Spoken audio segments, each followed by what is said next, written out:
Good evening, everyone.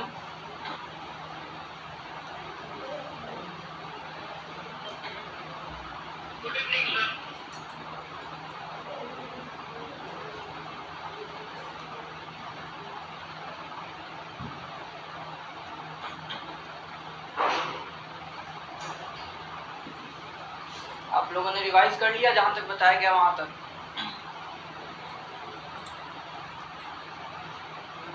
Good evening, good evening. सभी लोग bare act किए हुए हैं? बेयर एक्ट किसके किसके पास बेयर एक्ट है? थम्स। ओके,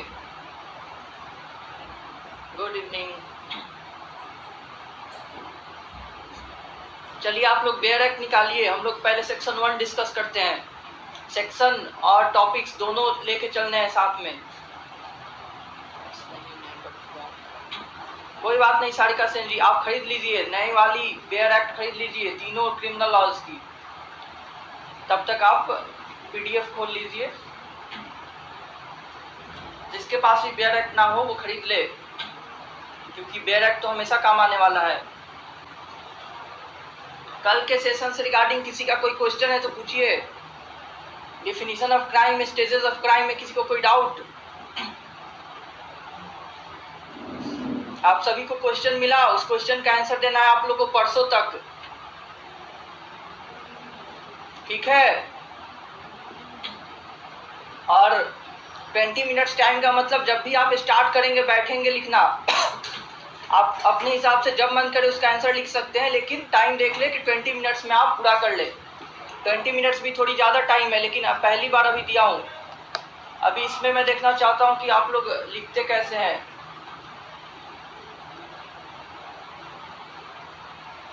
तो सभी के पास बेयर एक्ट है, हम लोग स्टार्ट करते हैं। बेयर एक्ट सभी लोग ले लीजिए और हम लोग सबसे पहले सेक्शन 1 डिस्कस करेंगे, उसके बाद टॉपिक जो कि एलिमेंट्स ऑफ क्राइम है। किसी का कोई क्वेश्चन नहीं है? Stages of crime test. चलिए आप लोग बेयर एक्ट निकाल लीजिए। सेक्शन 1 आप लोग बेयर एक्ट खोलिए, मैं जो बोलूंगा वो अंडरलाइन कीजिएगा और लिखिएगा।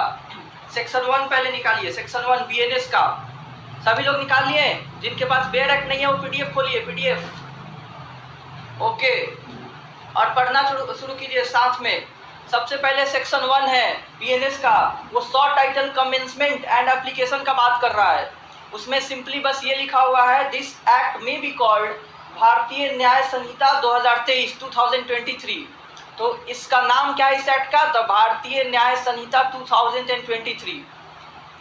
कई बार पहले, बहुत पहले पूछ लिया करता था किसी किसी एग्जाम में, एविडेंस एक्ट का एक्चुअल नाम क्या है, और ऑप्शन दे देगा Indian evidence act, the evidence act of India, the evidence act, इस तरह से। तो आपको नाम याद होनी चाहिए कि एग्जैक्टली क्या है। भारतीय न्याय संहिता द लगाकर है 2023, ठीक है? इसमें कुछ समझना नहीं है। सेक्शन 1 में पुराने वाले आईपीसी का भी ये सेक्शन 1 था। इसका क्लॉज 2 देखिए। सेक्शन 1 का ये क्लॉज 1 हो गया, अब सेक्शन 1 का क्लॉज 2। इसमें क्या कह रहा है? It shall come into force on such date as the central government may by notification in the official gazette appoint, and different dates may be appointed for different provisions of the संहिता। तो बताइए central government ने date declare कर दिया है कि नहीं किया अभी तक? बिल्कुल, सेंट्रल गवर्नमेंट ने डेट डिक्लेयर कर दिया हुआ है, और वह है 1 जुलाई 2024। यानी इसका इन्फोर्समेंट डेट का क्या हो गया? 1 जुलाई 2024 हो गया। अगर जब बना था उसी समय इन्फोर्समेंट डेट भी उसी समय आ जाती तो यहीं पे लिख दिया जाता कि इन्फोर्स कब से होगा, लेकिन पहले इसको पास कर लिया गया था, प्रेसिडेंशियल एसेंट ले लिया गया था, और इन्फोर्समेंट डेट उस समय नहीं डिक्लेयर हुई थी। दैट्स वाई ये सेक्शन 1 का क्लॉज 2 जो है उसमें लिखा हुआ है कि जब भी सेंट्रल गवर्नमेंट ऑफिशियल गैजेट में मेंशन करेगी तब से ये इन्फोर्स होगा, जो कि अब हो भी चुका है। तो सेक्शन 1 का क्लॉज 2 में भी बहुत ही आसान है। अब आइए सेक्शन 1 का क्लॉज 3 देखिए। Section 1 clause 3 of BNS. आप लोग 9 बजे तक ज्वाइन कर लिया कीजिए, कल से एग्जैक्ट 9 बजे स्टार्ट हो जाएगी क्लास, ठीक है? 4-5 मिनट लेट तक ज्वाइन मत किया कीजिए आप लोग। क्लॉज 3 देखिए, ध्यान से पढ़िए, ये इंपॉर्टेंट है। ये कह रहा है, every person shall be liable to punishment under this Sanhita and not otherwise for every act or omission contrary to the provisions thereof का मतलब इस BNS का of which he shall be guilty within India. Within India से क्या मतलब है? इसका मतलब है कि ये इंट्रा टेरिटोरियल एप्लीकेशन की बात कर रहा है। तो सबसे पहले आप लिख लीजिए क्लॉज 3 के सामने कि इंट्रा टेरिटोरियल जुरिस्डिक्शन की बात कर रहा है। मतलब बीएनएस के किसी प्रोविजन का अगर कोई वायोलेट कर रहा है विद इन इंडिया तो बीएनएस के अंडर उसको पनिश किया जाएगा, यानी बीएनएस का जुरिस्डिक्शन होगा उस पर्सन के ऊपर। किसी को पता है इस पर्टिकुलर क्लॉज रिलेटेड कोई मैक्सिम है? मैंने क्रैश कोर्स में बताया हुआ था इंट्रा टेरिटोरियल एप्लीकेशन से रिलेटेड कोई मैक्सिम। बोलिए डीके दुबे जी। क्या बोला आपने?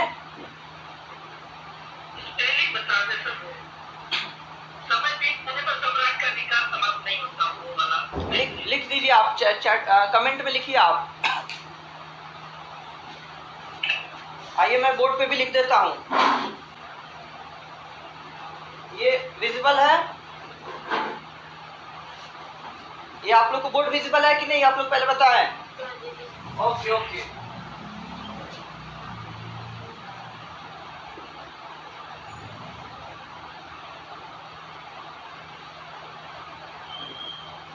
देखिए ये मैक्सिम आप लोग लिखिए।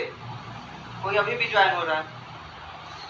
मैक्सिम रिलेटेड है इंट्रा टेरिटोरियल जुरिस्डिक्शन से।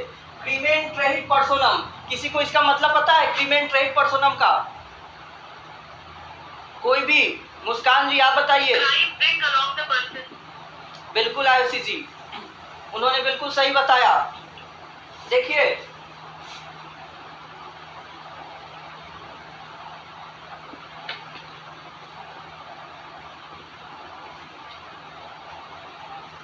क्राइम अट्रैक्ट्स पर्सन या ब्रिंग अलोंग पर्सन या कैरीज पर्सन, ये इसका मतलब होता है। अब देखिए इसका क्या मतलब है? क्राइम अट्रैक्ट्स द पर्सन, इसका मतलब यही हुआ कि कोई भी पर्सन जब क्राइम कमिट कर देता है तो क्राइम उसको अट्रैक्ट करता है।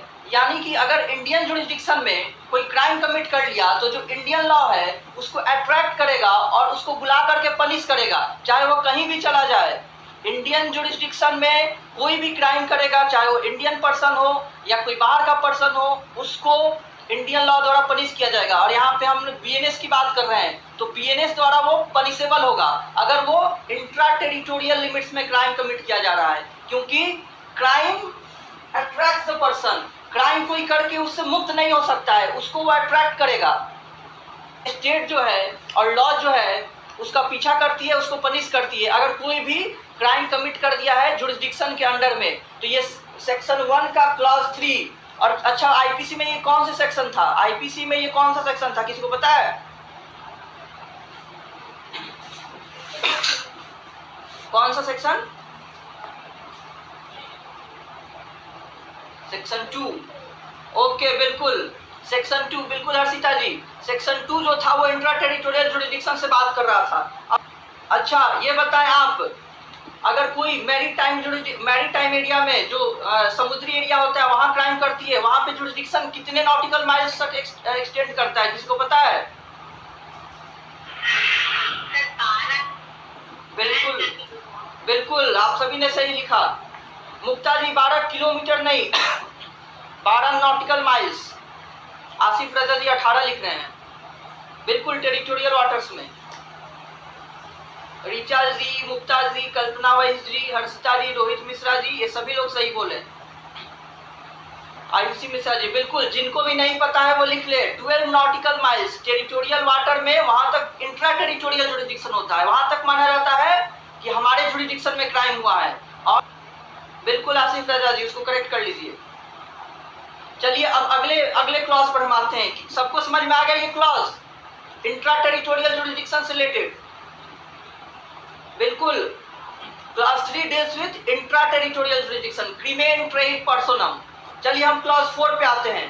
क्लॉज 4 जो है वो एक्स्ट्रा टेरिटोरियल एप्लीकेशन की बात करता है, बीएनएस की एक्स्ट्रा टेरिटोरियल एप्लीकेशन। तो क्लॉज 4 के से रिलेटेड जो आईपीसी में सेक्शन था वो कौन सा था? Just next section, section 3। लक्की जायसवाल जी बोल रहे, बिल्कुल ऋचा जी ने सही बोला, सेक्शन 3। विक्की जी तो ये भी आप लोग ध्यान रखेंगे कंपैरेटिव। पता नहीं अभी जो वैकेंसीज आएंगी उसमें इस तरह की क्वेश्चन पूछी जाएंगी कि नहीं, कि इसके कंपैरेटिव कौन सा सेक्शन था उसमें, तो हो सकते ही पूछी जाए। तो आप लोग ध्यान रखें अभी पुराने वाले आईपीसी का भी। किसने किसने याद कर लिया सेक्शन 2 तक?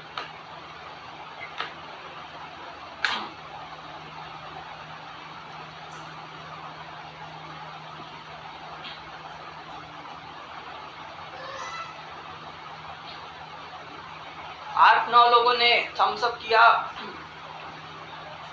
और हैंड रेज। ओके, हाफ याद कर लिए हैं सारिका जैन जी, कोई बात नहीं सारिका जी, आप भी पूरा याद कर लीजिएगा। चलिए हम लोग देखते हैं, आप लोग बेयर एक्ट में देखिए क्लॉज 4 बोल रहा है कि any person liable by any law for the time being in force in India. सबसे पहले इसका क्या मतलब हो गया कि कोई भी पर्सन किसकी लायबिलिटी की बात कर रहा है? जो किसी इंडियन लॉ के अंदर लायबल है, किसी इंडियन लॉ जिस पे अप्लाई हो रही है, liable by any law in force in India. और एनी पर्सन, यहाँ इंडियन सिटीजन की बात नहीं की जा रही है, एनी पर्सन में इंडियन सिटीजन और फॉरेनर दोनों आ गया। तो क्लॉज 4 हम लोग देख रहे हैं, तो एनी पर्सन यानी फॉरेनर और Indian liable by any law for the time being in force in India to be tried for an offence committed beyond India। यानी कि उसको ट्राई किया जाएगा ऐसे ऑफेंस के लिए जो वो कमिट करे आउटसाइड इंडिया, इंडिया के बाहर। दैट्स व्हाई ये सेक्शन एक्स्ट्रा टेरिटोरियल एप्लीकेशन की बात कर रहा है। तो beyond India shall be dealt with according to the provisions of this Samhita for any act committed beyond India in the same manner as if such act had been committed within India। उसको ऐसे treat किया जाएगा जैसे वो act India में commit होती तो BNS के अंदर लायबल होती, वैसे ही उसको ट्रीट किया जाएगा और प्रोसिक्यूट किया जाएगा इसके अंडर में अगर वो आउटसाइड इंडिया कहीं कमिट कर रहा है। तो बताइए, देखिए इसमें 2 पर्सन्स की बात हो गई, एक इंडियन सिटीजन और एक फॉरेन सिटीजन। तो इंडियन सिटीजन तो डेफिनेटली कहीं भी क्राइम करेगा उसमें इंडियन लॉ अप्लाई हो जाएगी, और फॉरेन सिटीजन भी इसमें आ रहा है। तो फॉरेन सिटीजन फॉरेन में क्राइम कर रही है, आउटसाइड इंडिया के लिए ही है। तो आप में से कोई एग्जांपल दीजिए कि how can a foreign citizen committing crime in foreign can be liable to be prosecuted under BNS. किसी के पास एग्जांपल है? एक फॉरेनर फॉरेन में क्राइम कर रहा है फिर भी उसको इंडियन लॉ के अंदर कैसे प्रोसिक्यूट किया जा सकता है? के अंदर का जो कार्यालय होगा उसके अंदर कोई क्राइम होता है तो इंडिया के अंदर माना जाएगा। ओके, और कोई? या भारत में रजिस्टर्ड कोई विमान है उसके अंदर कोई क्राइम अगर करता है तब भी माना जाएगा। ये आप अगले सेक्शन में चले गए, आपका ये भी आंसर सही है, ठीक है, लेकिन ये आप अगले सेक्शन में, अगले क्लॉज में, इसमें आईपीसी में अगले सेक्शन में था, ये एक्सप्रेसली मेंशन्ड है एयरक्राफ्ट या शिप के रिगार्डिंग। तो आप उसको एक्सक्लूड करके बताएं। कोई इंडियन सिटीजन को मार देगा, फॉरेनर इंडियन सिटीजन को मार देगा कहाँ पे? फॉरेन में। ओके, और लोग बताएं अपने हिसाब से सभी लोग। सोनाक्षी कश्यप जी साइबर क्राइम लिख रही हैं, बिल्कुल सोनाक्षी जी साइबर क्राइम भी है, लेकिन साइबर क्राइम के लिए आप जब अगले क्लॉज देखेंगे क्लॉज 5 उसमें एक्सप्रेसली मेंशन्ड है। तो आप लोग वो एग्जांपल दीजिए जो क्लॉज 5 में नहीं फॉल करेगा और फिर भी क्लॉज 4 में वो फॉल करेगा। हैकिंग, ये सारे जो एग्जांपल्स हैं वो क्लॉज 5 का सब क्लॉज सी में आ जाएंगे। इंडियन कंप्यूटर को टारगेट करना, जो आईटी एक्ट के अंडर क्राइम्स होते हैं वो। ऊपर से मैं देख रहा हूं किसने क्या आंसर दिया है। मुक्ता जी लिखे हैं ताज होटल अटैक। ताज होटल अटैक तो इंडिया में ही हुआ था मुक्ता जी। मैंने एग्जांपल पूछा फॉरेनर्स द्वारा क्राइम कमिट हो रही है फॉरेन में, फिर भी क्राइम, साइबर क्राइम भी आएगा सर। बिल्कुल न्याय जी, साइबर क्राइम आ जाएगा, लेकिन उसके लिए एक्सप्रेसली अगला क्लॉज बना हुआ है। देखिए कई बार होता है, मान लीजिए इंडिया से फ्रांस का कोई एक्स्ट्राडिशन लॉ बना हुआ है, एक्स्ट्राडिशन लॉ, उसके अकॉर्डिंग कोई क्राइम कमिट जो वहां कर रहा है जिससे इंडिया एनी हाउ इफेक्ट हो रही है, तो इंडिया उसको एक्स्ट्राडिक्ट कर सकता है, मंगा सकता है इंडिया और पनिश कर सकता है। तो सपोज कि कोई क्राइम कमिट हुई फ्रांस में, किस तरह की क्राइम कमिट हुई? कोई भी ऐसी क्राइम कमिट हुई जिसका इफेक्ट इंडिया में है, इंडिया में एनी हाउ, मान लीजिए इंडिया के खिलाफ कोई कंस्पिरेसी चल रही है इंडियन स्टेट के अगेंस्ट में, तो इंडिया ने एक्स्ट्राडिशन लॉ बनाया हुआ है, अगर एक्स्ट्राडिशन एग्रीमेंट बना हुआ है फ्रांस के साथ कि ऐसी कोई क्राइम कमिट हो तो वो आप हमें सौंप देंगे उस पर्सन को और हम उसका ट्रायल करेंगे।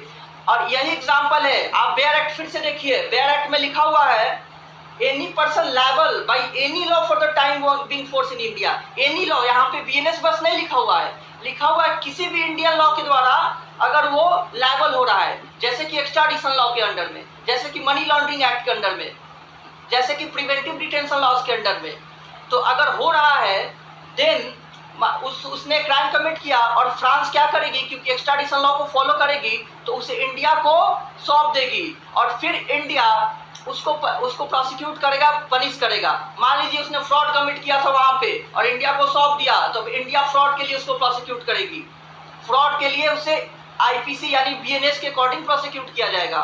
और यही एग्जांपल हो गया। आप सभी को समझ में आया कैसे किसी फॉरेनर्स को फॉरेन में भी क्राइम कमिट करे उसको इंडिया में उसका ट्रायल हो सकती है। आयुषी जी, आपको समझ में आया? बोलिए डीके दुबे जी।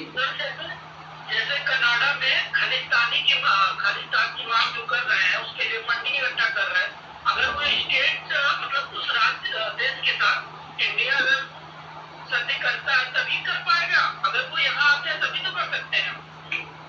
बिल्कुल, अगर उस कंट्री के साथ इंडिया का एग्रीमेंट है कि ऐसे ऑफेंडर्स को हम एक्स्ट्राडिट कर सकते हैं तो वो कंट्री उसको एक्स्ट्राडिट करके भेज देगी। लेकिन अगर ऐसा कोई ट्रीटी नहीं है तो नॉर्मली कंट्रीज अपने सिटीजन्स को नहीं भेजती है कहीं पे भी। अगर एक्स्ट्राडिशन लॉ ट्रीटी नहीं बनी हुई है तो कोई भी कंट्री नॉर्मली नहीं भेजती है, तो बहुत ये लेंदी प्रोसेस बन जाता है एक्स्ट्राडिशन। इसीलिए एक्स्ट्राडिशन एग्रीमेंट बनते हैं, क्योंकि कोई भी ऑफेंस जब कमिट कर रहा है फॉरेन में तो इंडियन टेरिटरी में क्यों आएगा, क्योंकि उसे पता है उसको ये अरेस्ट किया जाएगा, उसको प्रोसिक्यूट किया जा सकता है। कहने का मतलब ये था कि जैसे कनाडा में उसने किया और वो फ्रांस आ गया तो फ्रांस की सरकार पकड़ के हमें दे सकती है ना। बिल्कुल, अगर फ्रांस से ऐसी ट्रीटी है तो बिल्कुल फ्रांस देगी। वो पर्सन जहां भी जिस कंट्री में भी है, अगर उस कंट्री से एग्रीमेंट है कि आप उस ऑफेंडर को सौंपिए तो वो सौंपेगी और उसको प्रोसिक्यूट किया जाएगा। बिल्कुल, एक्स्ट्राडिशन ट्रीटी के बाद भी ये लेंदी प्रोसेस है और इसके कई सारे एग्जांपल्स है। हमारे जो बड़े बड़े जो बिजनेसमैन क्राइम करके गए हुए हैं, वाइट कॉलर क्राइम्स, मोस्टली जो वाइट कॉलर क्रिमिनल्स हैं वो चले जाते हैं इंडिया छोड़ के, और भले ही उस कंट्री से एक्स्ट्राडिशन ट्रीटी है वो लोग जल्दी से नहीं हैंड ओवर करते हैं। बिल्कुल आयुषी जी। तो चलिए ये क्लॉज 4, इसके क्लॉज 4 के बराबर आईपीसी में सेक्शन 3 पढ़ना था, सेक्शन 3। बिल्कुल शांभवी जी, उनके अलावा भी और भी बहुत लोग हैं, वो भी एंड टुगेदर विथ आसिफ राजा जी और लोगों का नाम ले रहे हैं जी। बिल्कुल, कई सारे ऑफेंडर्स है, ये तो आप लोग बहुत बड़े बड़े नाम ले रहे हैं, और कई सारे ऐसे भी ऑफेंडर्स होते हैं जो इतने बड़े नाम नहीं है, उनका भी एक्स्ट्राडिशन बहुत मुश्किल हो जाता है। कंट्री जो है वो एक्स्ट्राडिट जल्दी नहीं करती है। चलिए हम लोग सबको समझ में आया। Clause 4 section 1 clause 4 extra territorial application of Indian law. Okay, और आइए अब अगले क्लॉज को देखिए। अब क्लॉज 5, क्लॉज 5 जो है, the provision of this Sanhita shall also apply to any offence committed by. देखिए ये भी एक्स्ट्रा टेरिटोरियल जुरिसडिक्शन से रिलेटेड है। क्लॉज 4 भी एक्स्ट्रा टेरिटोरियल एप्लीकेशन था, क्लॉज 5 भी एक्स्ट्रा टेरिटोरियल एप्लीकेशन है। इसमें कुछ मेंशन्ड है स्पेसिफिक एक्ट, कुछ खास तरह के एक्ट को मेंशन कर दिया गया है तो इसका ट्रायल इंडिया में हो सकता है। तो पहला को क्या दिया हुआ है, any citizen of India in any place without and beyond India. ये और क्लैरिफाई कर दिया है कि कोई भी इंडियन सिटीजन कहीं भी क्राइम करे उस पे बीएनएस अप्लाई होगी। ओके, इंडियन सिटीजन पूरे वर्ल्ड में कहीं भी जाके क्राइम करे उस पे बीएनएस अप्लीकेबल होगा, चाहे उस कंट्री में उसको पनिश किया जाए या ना किया जाए। अगर इंडिया में उसको अरेस्ट कर लिया जाता है तो उसको पनिश किया जाएगा। Sub clause B, any person on any ship or aircraft registered in India wherever it may be। देखिए कई लोग आप लोग जो बोल रहे थे, ये एग्जाम्पल एडमिरल्टी जुरिसडिक्शन जो होता है उसकी बात कर रहा है। कोई भी शिप हो या एयरक्राफ्ट हो, कोई भी शिप और एयरक्राफ्ट जो इंडिया में रजिस्टर्ड हो और चाहे वो कहीं पे भी हो, अगर उस पर क्राइम कमिट हो रही है, उससे रिगार्डिंग क्राइम कमिट हो रही है तो इंडियन लॉ अप्लाई होगी, बीएनएस जो होगा वहां अप्लाई करेगी। इसी को कहते हैं एडमिरल्टी जुरिस्डिक्शन, जो कि मैरीटाइम मैटर्स रिलेटेड हो, मैरीटाइम मैटर्स, और एयरक्राफ्ट भी, शिप भी और एयरक्राफ्ट भी। चलिए, इससे रिलेटेड किसी को कोई मैगजीन याद है? वो भी मैंने बताया हुआ था, मैं लिख देता हूं, तब तक आप लोग किसी को याद है तो लिखिए कमेंट में।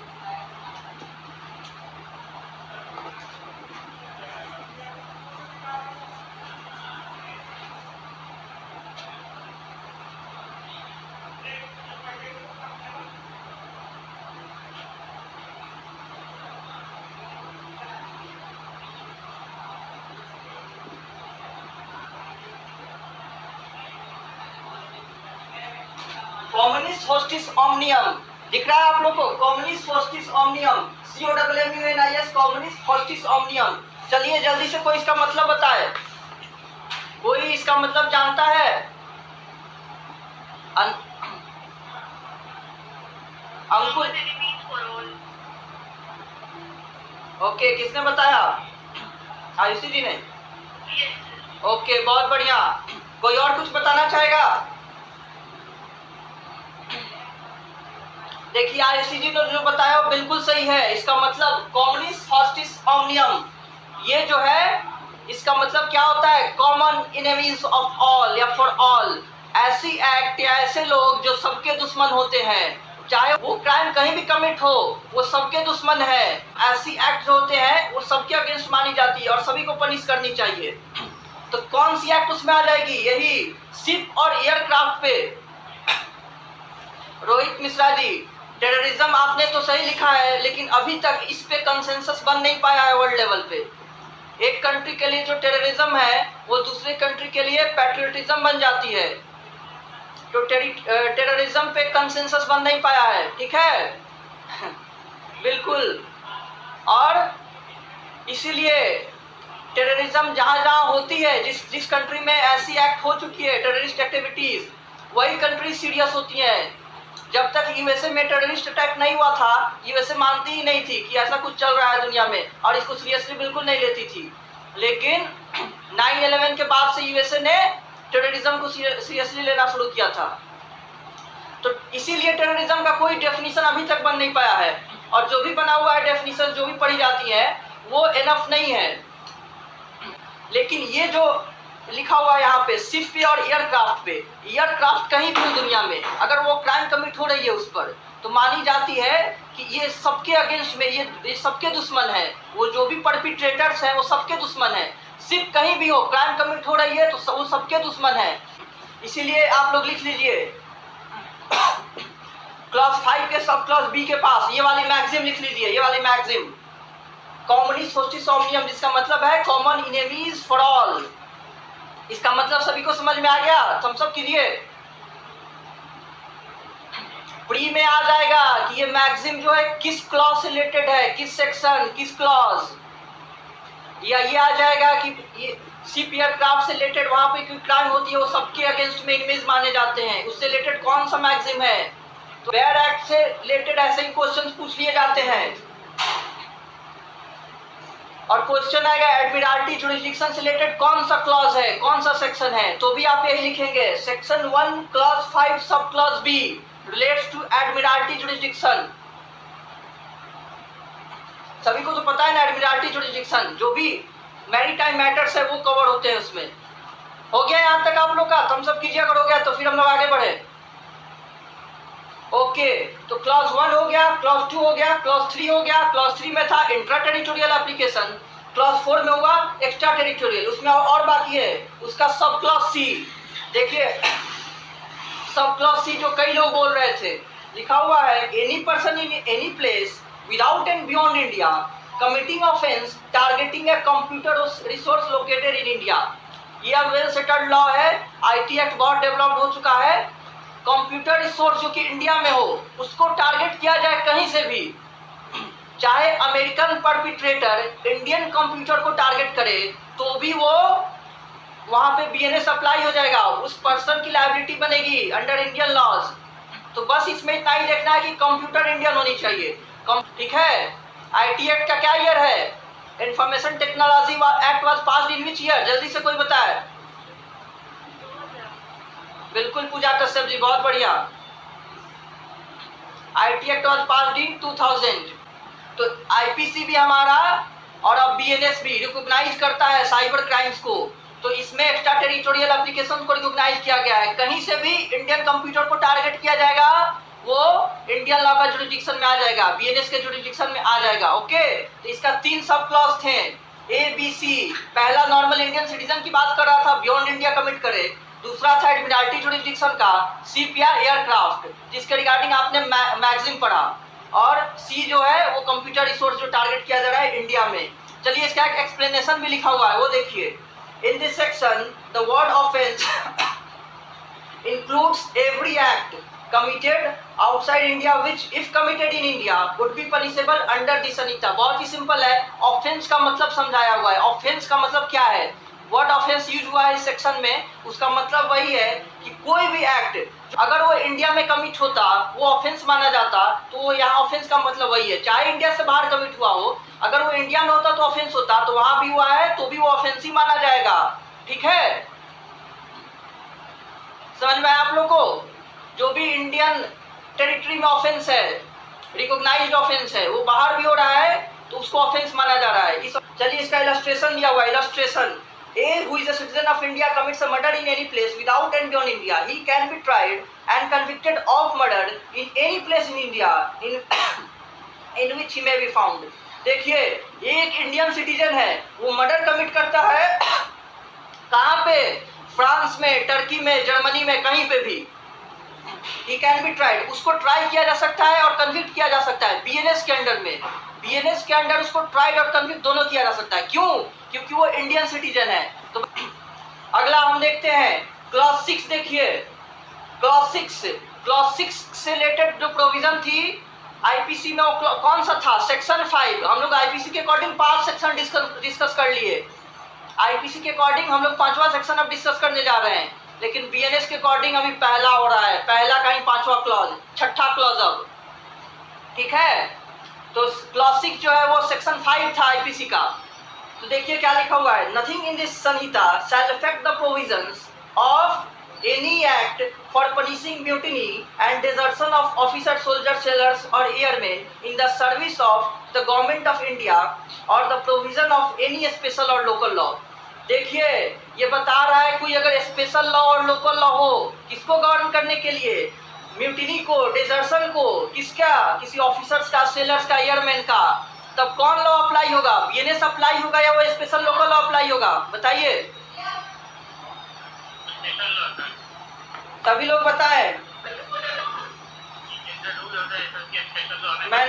मैंने फर्स्ट क्लास में ही ये बेसिक प्रिंसिपल बताया हुआ था आप लोग को, स्पेशल लॉ, लोकल लॉ का और जनरल लॉ का। किसको किसको याद है? आपको याद है जनरल लॉ और स्पेशल लॉ का मैंने प्रिंसिपल बताया हुआ था? आखिरी जो सब क्लॉज है वो यही कर रहा है, विजिबल है क्या? Okay, special law prevails over general law, ये आप लोग लिख लीजिए। Special law prevails over general law, या लोकल लॉ भी, स्पेशल लॉ और local law prevails over general law.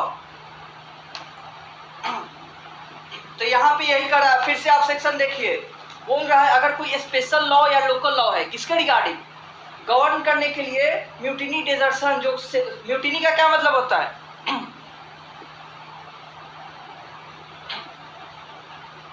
Richa जी आप बताइए म्यूटिनी का मतलब। रीचा जी, रिवोल्ट, या विद्रोह कर देना। बिल्कुल। और डिजर्शन का मतलब? डिजर्शन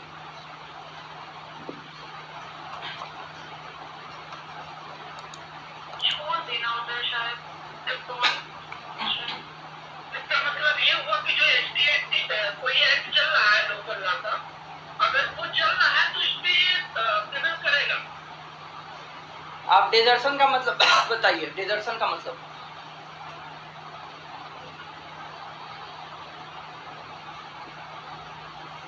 और डिजर्टर कौन होते हैं? डिजर्टर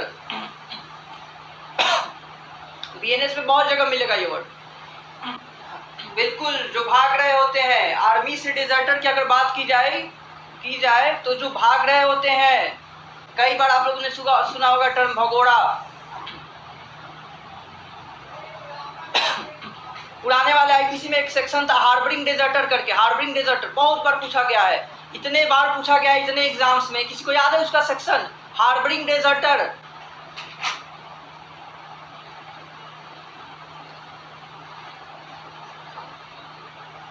अभी एक गुड न्यूज मिली है, डीडीयू दीनदयाल उपाध्याय यूनिवर्सिटी जो है गोरखपुर वाली, उसकी जो एंट्रेंस हुई थी एलएलएम में, हमारे स्टूडेंट ने उसको भी टॉप कर लिया है, स्नेहा तिवारी जी। अभी आप ज्वाइंट है या नहीं है?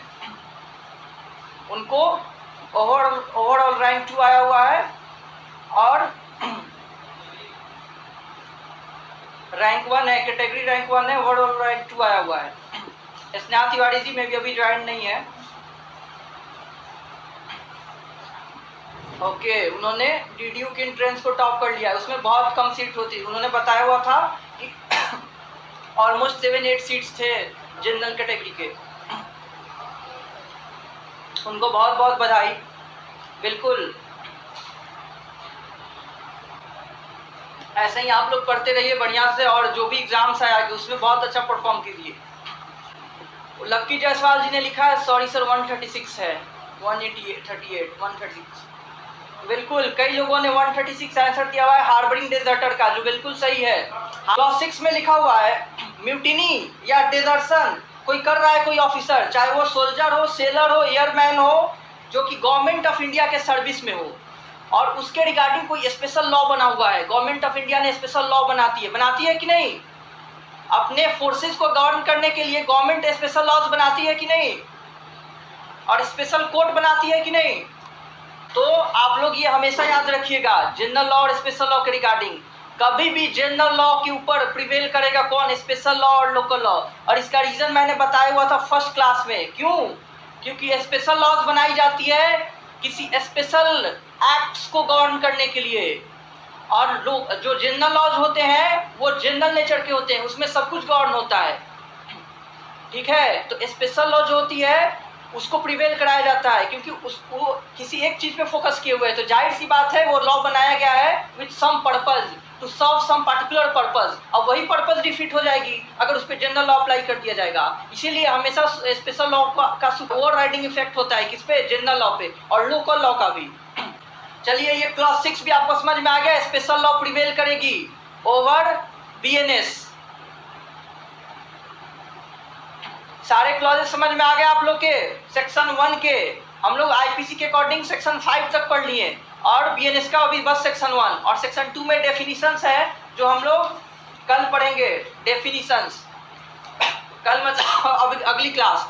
और अभी हम लोग फिर से आ जाते हैं अपने टॉपिक्स पे जहाँ पे छोड़े हुए थे, एलिमेंट्स ऑफ क्राइम।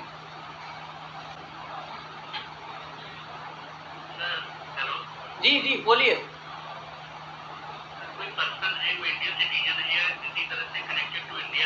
ओके, किसी फॉरेन लैंड में एक्सप्लोजन कमिट करता है, अब वो इंडिया होने के नाते तो उसमें बीएनएस लगेगा ही, बट उसने ऑफेंस जो कमिट किया है फॉरेन लैंड में किया है, तो उसके रूल ऑफ लॉ के अकॉर्डिंग उसका ट्रायल होगा वहाँ पे। बिल्कुल, और प्राइमरी कुछ ट्रायल हो, बोलिए उसको कन्विक्ट किया जाता है, तो क्या वो यहाँ के मतलब यहाँ के ऑफेंस से क्यों फ्री हो जाएगा कि, लेकिन जब भी वो आएगा फिर से उसका ट्रायल होगा? नहीं होगा। ओके शाश्वत जी, सुन लिया आप, मैंने आपका क्वेश्चन। देखिए, आपने जो एग्जांपल दिया उसमें प्राइमरी जुरिडिक्शन उस कंट्री की बनती है जिसके टेरिटोरियल लिमिट में क्राइम कमिट हुई है। अगर वो वहाँ उस कंट्री का कोर्ट कॉम्पिटेंट है तो वही ट्राई करेगा, वही प्रोसिक्यूट करेगा, वही पनिश करेगा, और उसके बाद वो पर्सन कहीं और पनिशेबल नहीं होगा। वापस इंडिया आने के बाद उसको नहीं पनिश किया जाएगा।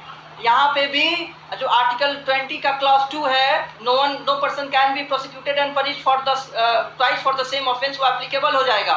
किसी भी कॉम्पिटेंट कोर्ट द्वारा अगर कोई पर्सन पनिश कर दिया गया है तो वो दोबारा पनिश नहीं किया जाएगा, ठीक है, चाहे वो किसी कंट्री में पनिश किया गया हो, उसको दोबारा नहीं पनिश किया जाएगा इंडिया में अगर वहां पनिश हो गया तो। और कोई क्वेश्चन है सेक्शन 1 के रिगार्डिंग पांचों क्लॉज से? अगर नहीं है तो हम लोग एलिमेंट्स ऑफ क्राइम स्टार्ट करें। थम्स अप कीजिए आप लोग, एलिमेंट्स ऑफ क्राइम। ओके, हम लोग ऐसे ही साथ साथ में बेयर एक्ट के भी कुछ प्रोविजंस पढ़ते चलेंगे ताकि दोनों ही चलता चले। मेंस वाइज जो डिटेल टॉपिक है वो भी, और बेयर एक्ट के सारे सेक्शंस दोनों ही कंप्लीट करने हैं। बिना बेयर एक्ट के सेक्शंस को डीपली पढ़े हुए प्रीलिम्स नहीं हो पाएगा। तो जो जो बेयर एक्ट में बताया जाए वो आप लोग बेयर एक्ट में ही लिख लिया कीजिए। कितने एलिमेंट्स है क्राइम के? 4 एलिमेंट्स। फिर से याद आ गया, मैंने बताया हुआ था हिंदी वाले बैच में कि चौथा एलिमेंट जो है वो यहाँ के एक प्रोफेसर हैं, इलाहाबाद यूनिवर्सिटी के एक प्रोफेसर है, उनके हिसाब से क्राइम के 3 एलिमेंट होते हैं और वो है ह्यूमन बीइंग, मेंस रिया और एक्टस रियस। चौथा एलिमेंट जो है वो क्या है? ओके, लकी जायसवाल जी ने बता दिया, इंजुरी होना चाहिए किसी और को, बिल्कुल ऐसी मिश्रा जी। तो यहाँ की प्रोफेसर है वो मानने को तैयार नहीं है कि इंजुरी भी एक एसेंशियल एलिमेंट है क्राइम का।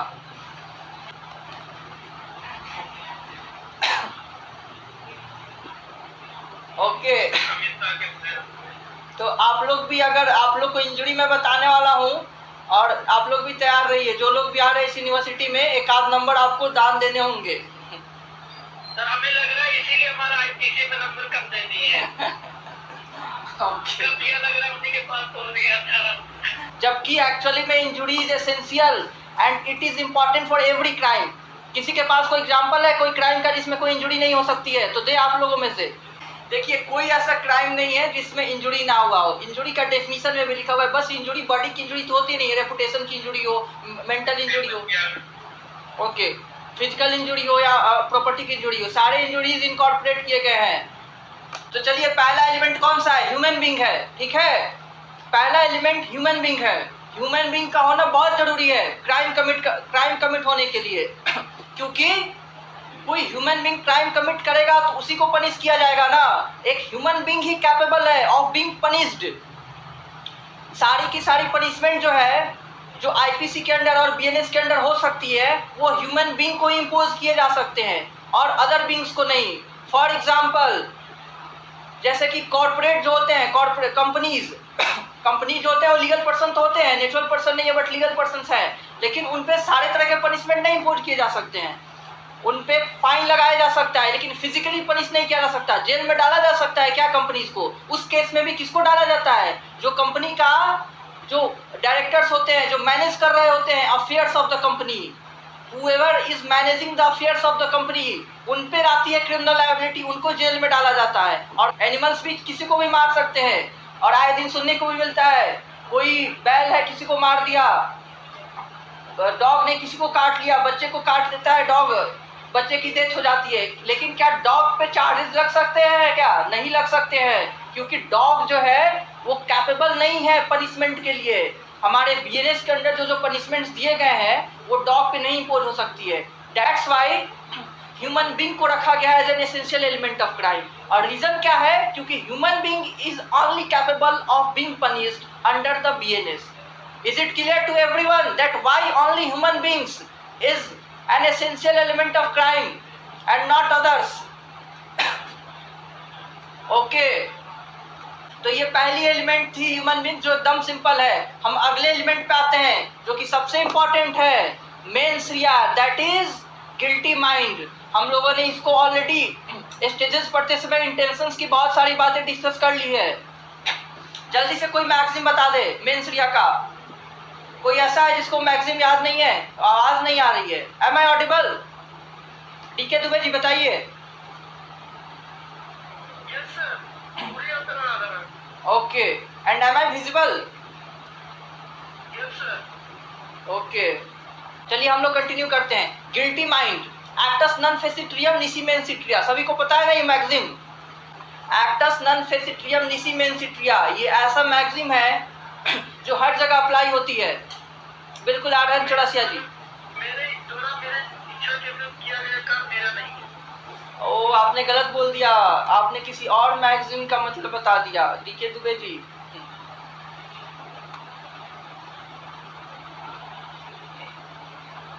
रोहित मिश्रा जी ने सही बताया, बिल्कुल सही आयुषी मिश्रा जी।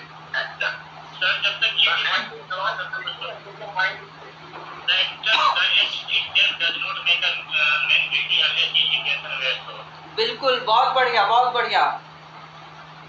ठीक है दुबे जी, आपको अब पता चला आपने क्या गलती कर दी। यहाँ मेन सीरियस और एक्टर सीरियस की बात हो रही है। ओनली एक्टर सीरियस, ओनली जो एक्ट है वो किसी को पनिशेबल नहीं बना सकती अनलेस हिज इंटेंशंस वेयर सो, मतलब अनलेस उसका एविल इंटेंशन हो। यानी कि एविल इंटेंशन होना उतना ही जरूरी है जितना एक्टर सीरियस जरूरी है। जितना फिजिकल एक्ट जरूरी है उतना ही जरूरी है एविल इंटेंशन, यानी गिल्टी माइंड होना। तो वो मैगजीन यही बता रही है कि guilty mind is also necessary element of crime together with guilty act। बिल्कुल आर्यन चौरसिया जी, आप सभी लोग एकदम सही लिख रहे हैं। लक्की जायसवाल जी ने भी बिल्कुल सही लिखा, रोहित मिश्रा जी ने भी।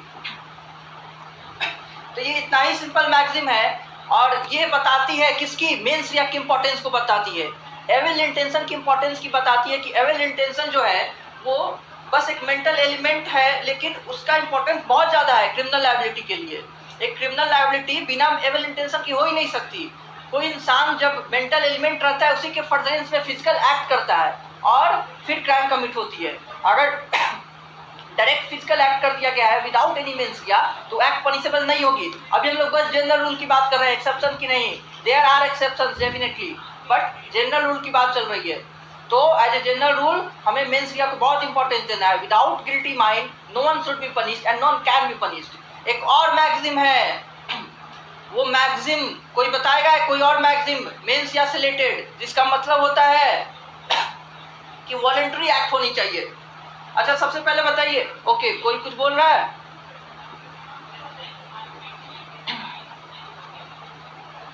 वॉलंटरीली का क्या मतलब होता है? स्वेच्छा से, स्वेच्छा से। कोई पर्सन जब कोई एक्ट करता है अपनी स्वेच्छा से, उसी को कहते हैं वॉलंटरी एक्ट। देखिए आयुषी मिश्रा जी बहुत तेज है, आयुषी मिश्रा जी बहुत बढ़िया। कोई भी एक्ट जो कि किसी ने किया है, मान लीजिए मैंने कोई भी एक्ट किया है अपनी मर्जी के अगेंस्ट में, तो माना जाएगा लॉ के द्वारा वो मेरा एक्ट नहीं है। हम आगे पढ़ेंगे, अभी जनरल एक्सेप्शन उसमें पढ़ेंगे कि पर्सन द्वारा कोई एक्ट करा दिया जा रहा है, अंडर फियर करा दिया जा रहा है, तो एक्ट नहीं माना जाता है। वॉलंटरी एक्ट होना जरूरी है। तो maximum actus me invito factus non est meus actus, इसका मतलब होता है an act done by me against my will is not my act. लिखिए मतलब जिसको भी नहीं पता है, या लिखिए मत, आपको भेज दिया जाएगा, आप लोग अभी समझिए। रक्तिमा चंदा जी ने लिख दिया N act done by me against my will is not my act. बिल्कुल रक्तिमा चंदा जी उसमें ऐड कर दीजिए इज नॉट माई एक्ट। उसको उसका एक्ट नहीं कंसिडर किया जाता है। क्यों नहीं कंसिडर किया जाता है? क्योंकि वो वॉलंटरी एक्ट नहीं है, उसके अगेंस्ट विल कराया गया है। अगेंस्ट विल कई तरीके से कराए जा सकते हैं।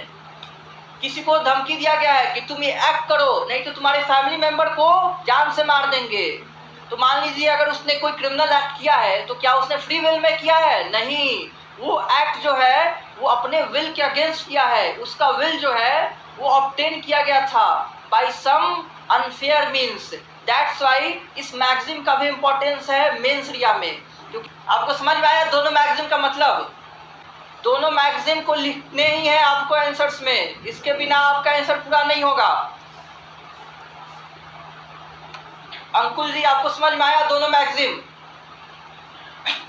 ज्योति जी आप बताइए। ज्योति जी क्या मतलब है एक्टर्स मीन विटोस factus non est meus actus का क्या मतलब है?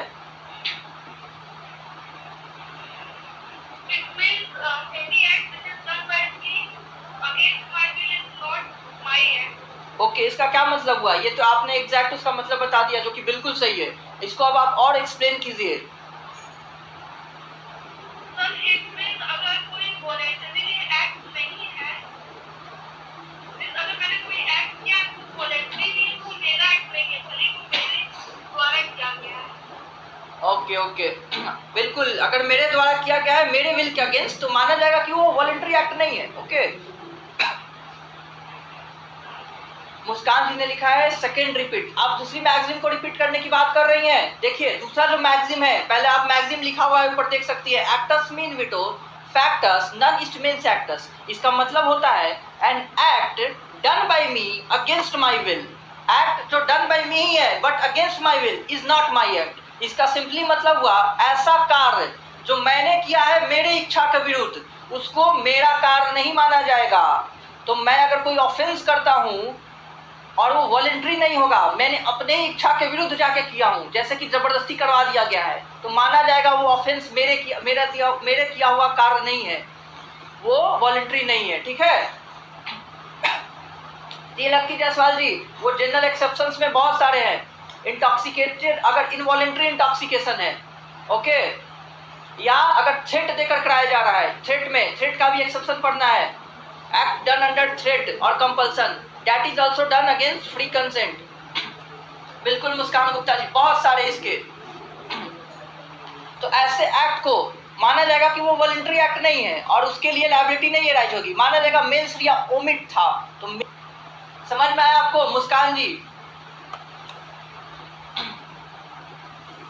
ओके, तो पहला मैगजीन, दूसरा मैगजीन जो है पहले को सपोर्ट कर रहा है। पहला मैगजीन ही मेन है, मेंस रिया का, मेंस रिया होना जरूरी है, वो पहला मैगजीन बोल रहा है। लेकिन दूसरा मैगजीन भी सपोर्टिव है, वो बता रहा है कि मेंस रिया तो होना चाहिए और वो वॉलंटरी नेचर का होना चाहिए, मतलब mental element should be of voluntary nature, it should not be involuntary. Okay, अब हम लोग बढ़ते हैं, कुछ केस लॉज डिस्कस करते हैं। केस लॉज जो मेंस रिया के है,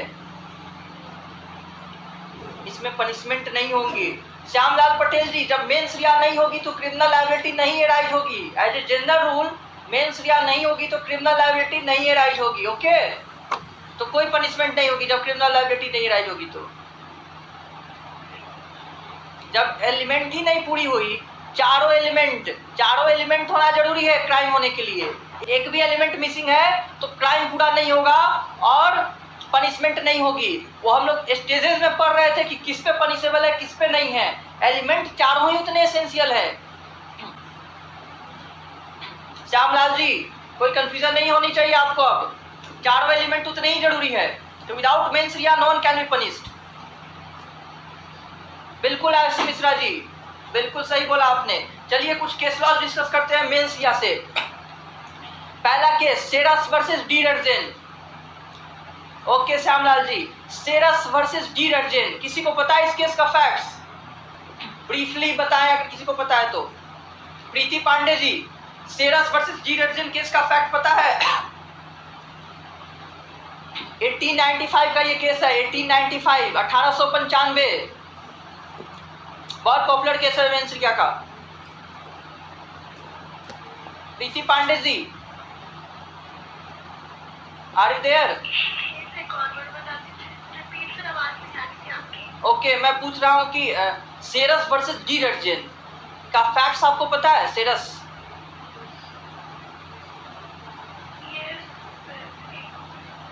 ओके, अगर पता है आप तो बताइए।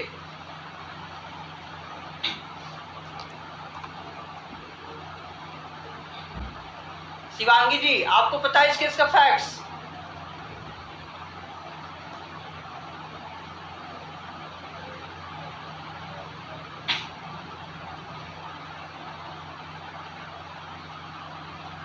कल्पना वैस जी,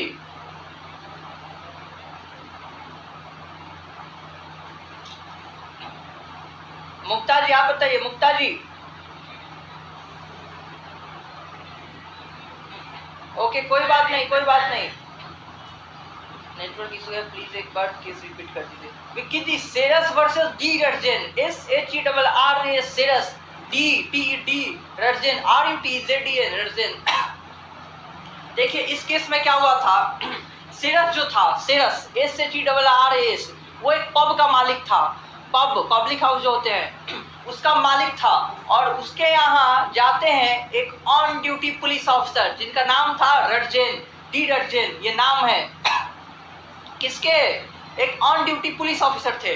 ये जाते हैं उस पब में और पब का जो एक बारटेंडर थे जो सर्व करते हैं, बारटेंडर्स, वो उनको अल्कोहल सर्व करता है। ठीक है, यही फैक्ट्स है केस के। सेरस डी रर्जेन जो है वो एक ऑन ड्यूटी पुलिस ऑफिसर है, वो एक पब गए और वहाँ एक बारटेंडर ने अल्कोहल सर्व किया और एक ऑन ड्यूटी पुलिस ऑफिसर को अल्कोहल सर्व करने को क्राइम माना गया था, वो क्राइम डिक्लेयर था। जो लाइसेंसिंग एक्ट था उसके अंडर में ये प्रोहिबिटेड एक्ट था कि किसी ऑन ड्यूटी पुलिस अफसर को अल्कोहल नहीं सर्व करना है। यही फैक्ट्स है इस केस के, ठीक है। तो क्लेम किया गया ध्यान, मुस्कान गुप्ता जी पूछिए।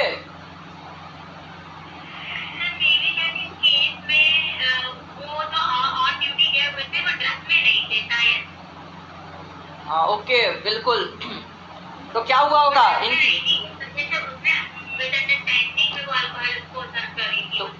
तो उनकी लायबिलिटी राइज हुई थी कि नहीं? ओके मुस्कान जी, तो उनको लायबल ठहराया गया था कि नहीं for serving alcohol to on duty police officer? बिल्कुल, आपको जो भी याद आ रहा है वो सही याद आ रहा है। उमा जायसवाल जी ने आंसर दे दिया, नो सर जी। हाँ बिल्कुल प्रीति पांडे जी, आपने भी सही बोला। देखिए इसमें इसके और भी कुछ फैक्ट्स हैं, और वो क्या है कि वो पुलिस ऑफिसर ऑन ड्यूटी तो था, लेकिन उसके पास वो ड्रेस में नहीं था पुलिस ऑफिसर का, उसके पास बैजेस नहीं थे, उसका नाम नहीं चिपका हुआ था, ऐसा कुछ नहीं था जो देख करके बता सकता है कोई इंसान कि वो एक ऑन ड्यूटी पुलिस ऑफिसर है। तो भले ही वो ऑन ड्यूटी था, लेकिन कोई भी देख करके प्राइमा फेसा ये नहीं कंक्लूड कर सकता है कि he was an on duty police officer.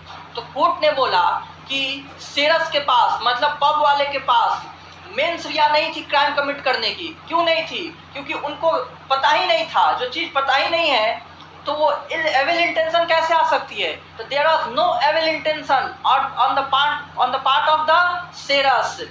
तो कोर्ट ने बोला कि अगर कोई ऐसी चीज होती जिससे पता चलता कि वो ऑन ड्यूटी पुलिस ऑफिसर है तब लायबिलिटी राइज हो सकती थी, लेकिन क्योंकि सेरस को पता नहीं था कि ऑन ड्यूटी पुलिस ऑफिसर है और अपना ड्यू डिलीजेंस का यूज करके वो पता भी नहीं कर सकता है। अब जो भी आएगा तो ये तो नहीं पूछेगा कि आप ऑन ड्यूटी पुलिस ऑफिसर है क्या, तो अपना ड्यू डिलीजेंस से कोई पता भी नहीं लगा सकता था प्राइमा फेसाई।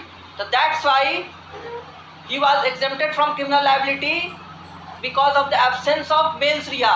और कोर्ट ने बोला कि जो भी स्टैट्यूट्स है उनमें मेंस रिया प्रिज्यूम किया जाएगा कि मेंस रिया की रिक्वायरमेंट है ही है, जब तक ये एक्सप्रेसली उसको एक्सक्लूड ना किया गया हो। यानी as a general rule court क्या मानेगी? कोर्ट मानेगी कि हर ऑफेंस के लिए मेंस रिया रिक्वायर्ड है। क्यों रिक्वायर्ड होनी चाहिए? क्योंकि मेंस रिया एक एसेंशियल एलिमेंट है क्राइम का, तो डेफिनेटली मेंस रिया के बिना क्राइम कैसे हो सकती है? तो कोर्ट ने भी यही बोला कि हम लोग प्रिज्यूम करेंगे कि हर ऑफेंसेस में मेंस रिया रिक्वायर्ड है। और अगर पार्लियामेंट चाहती है, अगर लेजिस्लेटर्स चाहते हैं कि मेंस रिया के बिना भी किसी एक्ट को क्राइम डिक्लेयर किया जाए, तो आपको एक्सप्रेसली स्टैट्यूट में मेंशन करना पड़ेगा कि this particular offence does not require mains Riya for the commission of the crime, and until and unless the statute has declared it expressly, court shall presume that mens rea is required for the commission of the crime. Is it clear to everybody? किसी को कोई doubt है इस case के judgement में? ज्योति जी आपको clear हुआ?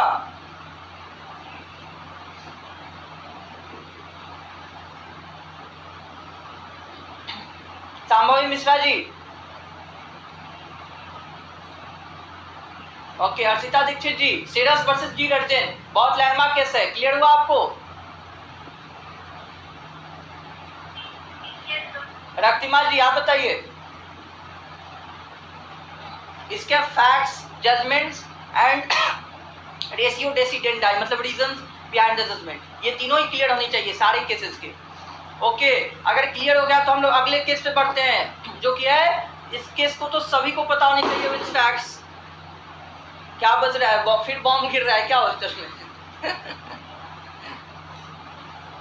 देखिए यहाँ पे हॉस्टल पे बॉम्ब अटैक भी होते हैं, लेकिन ऐसा लग रहा है कोई फायर ब्रेकर्स हो गया। मुस्कान इट इज द क्या बोला अंकुल जी आपने? अच्छा देखिए चलता यहाँ भी वही है, लेकिन फिर भी ये बड़ा होते होते बहुत बड़ा नहीं हुआ है। यहाँ भी हॉस्टल्स की ये यूनिवर्सिटी के बगल में, कटरा में जो यूनिवर्सिटी चौराहा है उसके बगल में ये हॉस्टल है। आप लोगों ने जो भी इलाहाबाद रहते होंगे, जो बुक्स खरीदने आते हैं, बुक्स खरीदने जहाँ आते हैं यूनिवर्सिटी चौराहा पे आते हैं, कौन कौन जानता है यूनिवर्सिटी चौराहा पे बुक्स मिलती है? पूरी इलाहाबाद में सबसे ज्यादा बुक्स वही मिलते हैं। बस आते हैं, मिले आपसे। ओके, तो वही बुक्स जहाँ मिलते हैं, सर आपसे छात्र संघ की तरफ बढ़ेंगे तो बाएं हाथ से मिलेगा। बिल्कुल डीके दुबे जी हम लोग से मिलने आए भी हुए थे। तो यूनिवर्सिटी चौराहा से चंद कदमों की दूरी पे 100 मीटर आप चलेंगे तो हमारी हॉस्टल की गेट मिलेगी। तो एक साइड यूनिवर्सिटी चौराहा है, दूसरी साइड गेट है यूनिवर्सिटी की, जो आर्ट्स फैकल्टी है उसकी गेट है। और लॉ फैकल्टी कहाँ है? दूर है, बैंक रोड पे है, मतलब बहुत दूर नहीं है। लकी जायसवाल जी, एक्सेप्शन की बात हम लोग अभी नहीं कर रहे हैं। मैंने शुरू में भी बोला there are exceptions, criminal liability may arise without mens rea and there is no doubt about it. कई एक्सेप्शंस है इसके, तो वो एक्सेप्शन तो हम लोग डिस्कस करेंगे। अभी जनरल रूल मैंने बताया हुआ कि अभी जनरल रूल हम लोग डिस्कस कर रहे हैं। ओके, अगला केस आर वर्सेस प्रिंस। जल्दी से कोई इसका फैक्ट्स बताए। इस केस का फैक्ट तो आई होप सभी को पता होना ही होना चाहिए। जल्दी से कोई आर वर्सेस प्रिंस का फैक्ट बताए। कौन बताएगा? ओके, बोलिए बोलिए।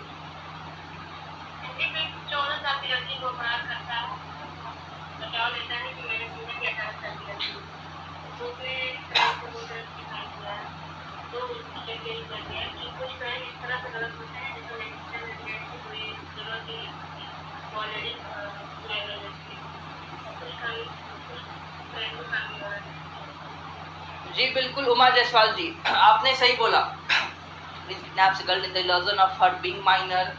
देखिए लॉज जो थे, लॉज बोल रहे थे कि 16 साल के जो नीचे होंगी उसके लिए लायबिलिटी अराइज होगी। कंसेंट देने के लिए वॉलंटरी 16 साल से ऊपर होने चाहिए। लेकिन हेनरी प्रिंस ने बिल्कुल, सोनाक्षी कश्यप जी, मैलम इनसे मैलम प्रोहिबिटम को हम लोग डिस्कस करने वाले हैं।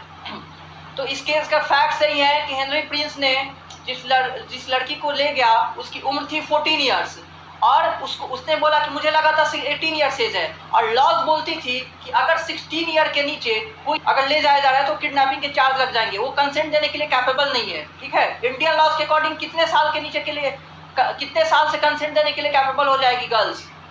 किडनैपिंग के चार्जेस नहीं लगेंगे। बताइए आप लोग।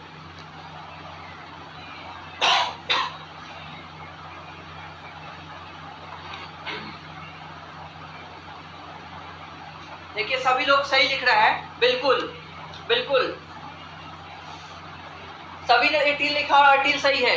तो बताइए कोर्ट ने क्या किया? उसको रिलीफ ग्रांट किया कि नहीं? यस और नो? हेनरी प्रिंस को रिलीफ ग्रांट किया गया था कि नहीं? No sir. क्यों नहीं किया गया था?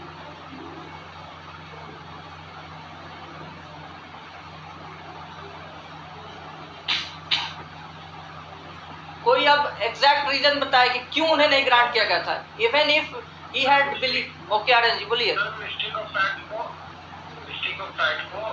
कोर्ट ने माना था कि मिस्टेक ऑफ फैक्ट है यहाँ पर, तो इसलिए लायबल उसको नहीं किया। उसको लायबल नहीं किया? सर लायबल किया था, ये हमको जहाँ तक याद आ रहा है उसमें बोला गया था कि ये मिस्टेक ऑफ फैक्ट नहीं, मिस्टेक ऑफ लॉ है, इसके कारण उसको ये सजा दिया गया है। बिल्कुल अंकुल जी ने सही बोला। मुक्ता जी भी कुछ बोलना चाहती है। मुक्ता जी आप माइक ऑन करके और अच्छे से समझा दीजिए। आर्यन जी आपने जो बोला वो गलत था। मुक्ता जी यहाँ पे ये डिफेंस नहीं ले सकता है कि उसको पता नहीं था कि वो लड़की कितने साल की थी। मिस्टेक ऑफ लॉ का मिस्टेक कोई डिफेंस नहीं है। बिल्कुल मुक्ता जी आपने बिल्कुल सही बोला। देखिए मैं उसको और एक्सप्लेन कर देता हूँ, जो कि हर्षिता जी ने लिखा भी हुआ है। हीनियस ऑफेंस मैलम इन से। देखिए इस केस में आर वर्सेस प्रिंस के केस में कोर्ट ने मैलम इन से एंड मैलम प्रोहिबिटम का डॉक्ट्रिन प्रोपाउंड किया था। मैलम इन से एंड मैलम प्रोहिबिटम, इसका क्या मतलब होता है? कोर्ट ने बोला कुछ ऐसे क्राइम्स होते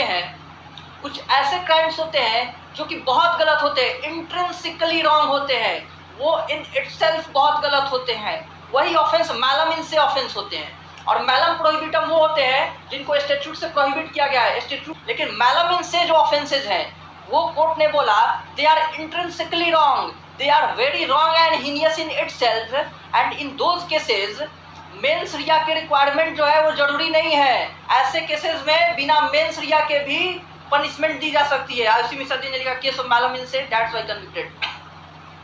बिल्कुल, तो ये जो केस है पार्टिकुलर केस कोर्ट ने बोला मैलम इनसे ऑफेंस में जाएगा। और मैलम इनसे ऑफेंस क्या होता है? ऐसे ऑफेंसेस जो बहुत गलत होते हैं, खूब हीनियस नेचर के होंगे। इंडियन कोर्ट्स ने हेल्ड किया हुआ है कि जो भी ऐसे ऑफेंसेस जो होते हैं जो कंट्री के इकोनॉमिक कंडीशंस को अफेक्ट करते हैं वो मैलम इनसे ऑफेंस होते हैं। तो धीरे धीरे जुडिशरी ने उसको एक्सपैंड करती गई कि मैलम इनसे ऑफेंस कौन कौन से हैं। लेकिन उस समय तो प्रोपाउंड हुआ था, आर वर्सेस प्रिंस में पहली बार प्रोपाउंड हुआ था। उसमें कोर्ट ने बोला ये जो ऑफेंस कमिट किया गया है हेनरी प्रिंस द्वारा वो मैलम इनसे ऑफेंस है। और इसमें ये क्लेम कि मेरा एविल इंटेंशन नहीं था कि मैं इस गर्ल को, एक माइनर गर्ल है और उसको मैं किडनैप करूं, ऐसा कोई एविल इंटेंशन नहीं था। अगर मुझे पता होता कि ये बिलो 16 ईयर्स है तो मैं इसको नहीं ले जाता। कोर्ट ने बोला कि this argument doesn't stand because पहली बात तो एक तो लॉ है और लॉ का मिस्टेक एक्सक्यूजेबल नहीं है, और दूसरी बात कि ये जो ऑफेंस है वो मैलम इनसे ऑफेंस है और उसके लिए आपका एविल इंटेंशन नहीं भी है तो भी आपकी लायबिलिटी एराइज होगी। क्लियर है आप लोग को मैलम इनसे ऑफेंस के रिगार्डिंग क्या कहा कोर्ट ने? सबको क्लियर होनी चाहिए। इस केस को लिखते समय आप मैलम इनसे और मैलम प्रोहिबिटम को एक्सप्लेन करेंगे ही करेंगे। तो malum prohibitum are those offences that are prohibited by some statutes but those offences are not intrinsically wrong offences. चलिए अगला केस क्वीन वर्सेस टॉल्सन। इसको आप एक्सेप्शन में भी पढ़ते हैं, एक्सेप्शन। चलिए जल्दी से कोई बताए उसका फैक्ट्स। अनंत कुमार जी आप बताइए queen versus Toulson. R versus Prince case का ईयर क्या था? कोई किसी को पता है? R versus Prince.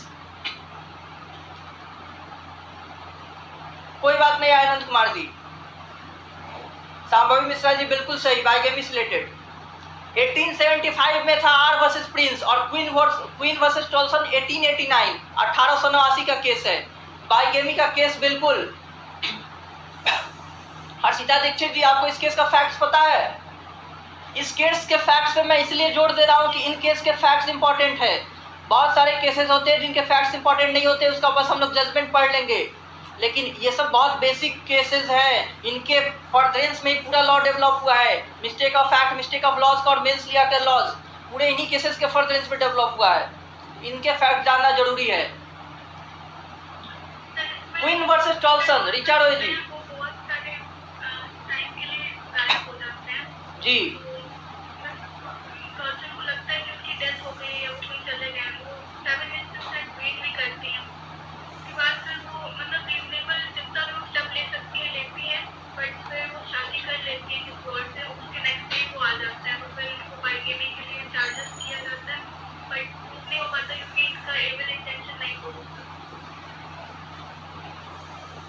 जी सारिका सिंह जी ने केस का नाम लिख दिया, किसी ने पूछा हुआ था केस का नेम। हर्षिता दीक्षित जी ने केस के फैक्ट सही सही बताए हुए हैं, उनको बाइगेमी के लिए चार्ज कर दिया गया।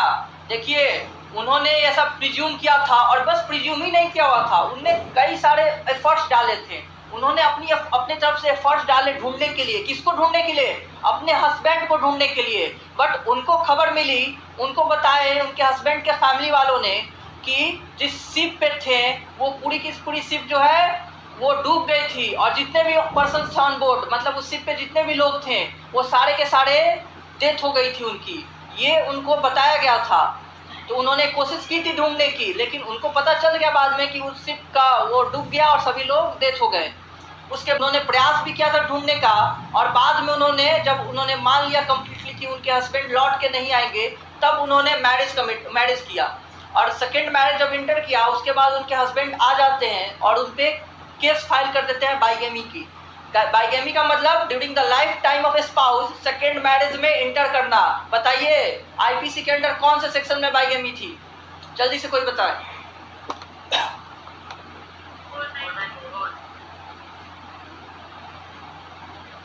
497 नहीं मुक्ता जी, आप लोग एडल्ट्री बता रहे हैं क्या?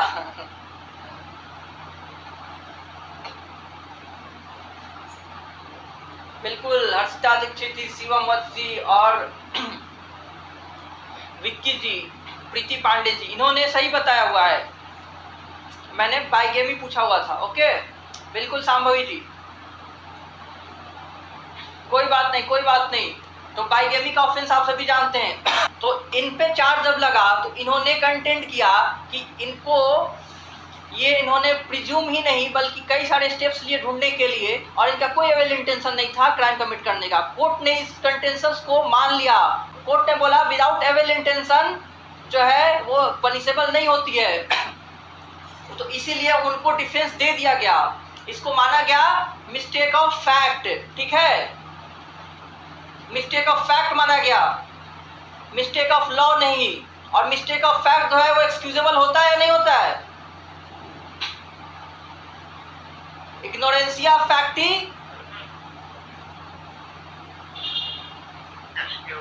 एक्सक्यूजेट एंड इग्नोरेंसिया जुडिस नॉन एक्सक्यूजेट। बिल्कुल सभी लोगों ने सही बोला कि उन्होंने गुड बिलीफ में सेकेंड मैरिज में इंटर किया तो उनको बोनाफाइड बिलीफ के ग्राउंड पे उनको रिलीफ दे दिया गया था और कन्विक्शन नहीं हुई थी।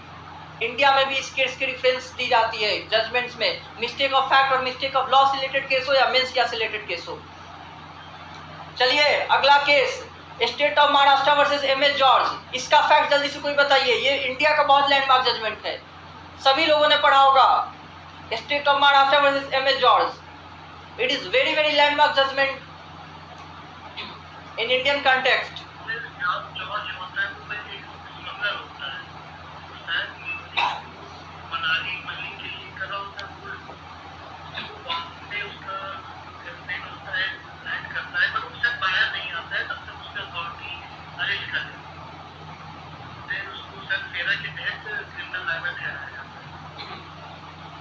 ओके सासू जी, देखिए बिल्कुल उनके पास गोल्ड थे और जितनी भी अमाउंट में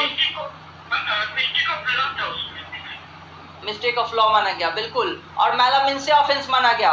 देखिए आपको अभी एक्सेप्शन बताए जाएंगे तो उसमें बताए जाएंगे कि स्ट्रिक्ट लायबिलिटी ऑफेंसेस होते हैं। पहले इस केस का फैक्ट सुन लीजिए। इनमें जब बॉम्बे एयरपोर्ट पे लैंड किए 34 किलोग्राम था उनके पास gold bar, 34 kilo gold bar था उनके पास।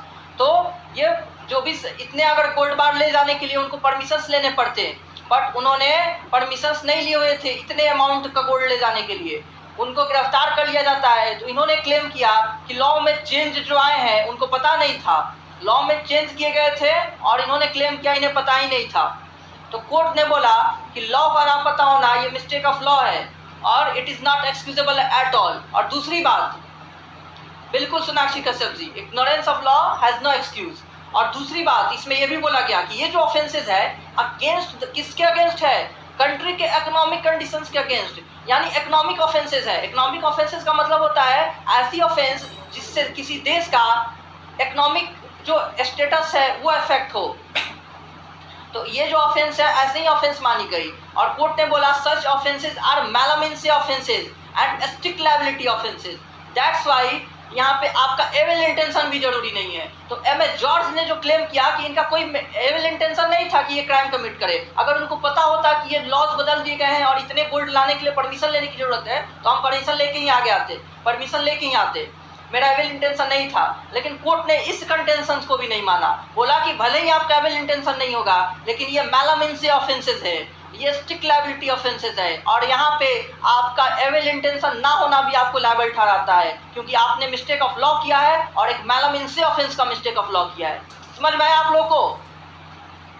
तो this case is relevant for everything, चाहे अब मैलामिन से ऑफेंस हो इंडियन कंटेक्स्ट में, चाहे mistake of fact mistake of law का हो या स्ट्रिक्ट लायबिलिटी ऑफेंस का हो।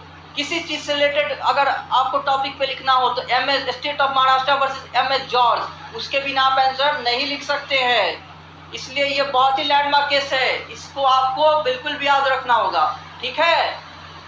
किसी को डाउट है कि कैसे मैलामिन से अप्लाई किया गया, स्ट्रिक्ट लायबिलिटी माना गया और कैसे मिस्टेक ऑफ लॉ माना गया? अगर ये तीनों चीजों में किसी को डाउट है तो पूछिए, क्योंकि is it clear to everybody? Aryan ji, Mukta ji आप बताइए। मुक्ता जी समझ में आ गया?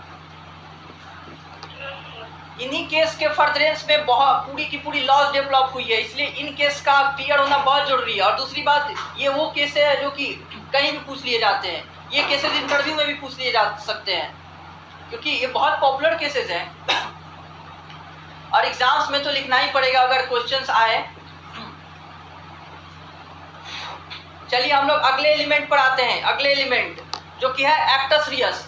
एक्टस रियस और इंजुरी आखिरी दोनों एलिमेंट छोटा है, और हम लोग कुछ एक्सेप्शंस जो है वो एक्सेप्शंस पे डिस्कस कर लेंगे। देखिए एक्टस रियस हम लोगों ने मैक्सिम पढ़ा था, एक्टस नॉन फेसिट्रियम निसी मेंसिट्रिया। वो बताता था क्या कि मेंस रिया का होना भी जरूरी है एक्टस रियस का। उससे ये तो पता चलता है कि एक्टस रियस रहना तो पहले से ही जरूरी था। उसमें मेंस रिया का इंपॉर्टेंस दिखाया गया है कि together with acts Reis mains Reis भी जरूरी है। यानी उससे यह भी इन्फर किया जा सकता है कि एक्टस रियस तो बहुत पहले से ही जरूरी था, उसके बिना तो क्राइम कमिट हो ही नहीं सकती है। तो डेफिनेटली जो फिजिकल एक्ट है, फिजिकल एक्ट में एक्टस रियस का मतलब होता है गिल्टी एक्ट, जो कि फिजिकली किया जाता है, that is very essential element for the crime commission. और वो फिजिकल एक्ट भी होता है, वो वॉलंटरी नेचर का होना चाहिए, वॉलंटरी नेचर का। फिजिकल एक्ट कैसे हो सकता है? किसी को चोरी करने गया हुआ है तो हम सामान को उठाकर भाग गए किसी का, ये फिजिकल एक्ट कर दिए। किसी को गन शॉट कर दिए, ये एक गिल्टी एक्ट है, फिजिकल एक्ट। ये सारे फिजिकल एक्ट के एग्जांपल हैं। जो ट्रेडिशनल क्राइम्स में जो भी दिखते हैं होते हुए वो सारे फिजिकल एक्ट ही होते हैं। और मेंटल मीन्स या तो मेंटल एलिमेंट है, ठीक है। तो एक्टस रियस के बिना क्राइम हो सकता है क्या? इसका भी कोई एक्सेप्शंस है? कोई बताना चाहेगा? Is there any exceptions of actus reus? Neha ji आप बताइए, नेहा गुप्ता जी, क्या बिना एक्टस रियस के क्राइम कमिट हो सकता है क्या? नहीं पता। सुचिता जी आप बताइए, सुचिता जी।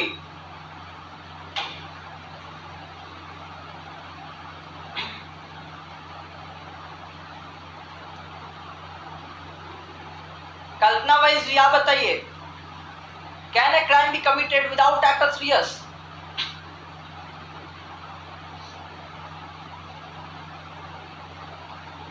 कल्पना Vaish ji. Okay no sir. देखिए इनवॉलंटरी एक्ट्स में भाई मिश्रा जी आप एक्सप्लेन कीजिए इनवॉलंटरी एक्ट को।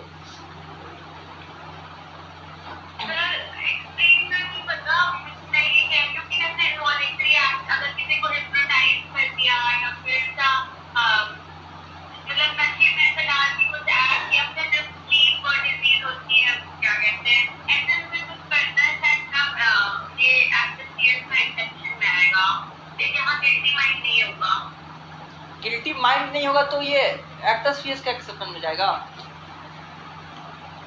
अच्छा सामवी जी मैं समझ गया। देखिए ऐसे स्टेट में भी कोई क्राइम करता है वो एक्ट होता है, जाहिर सी बात है वो वॉलंटरी एक्ट नहीं है। क्यों?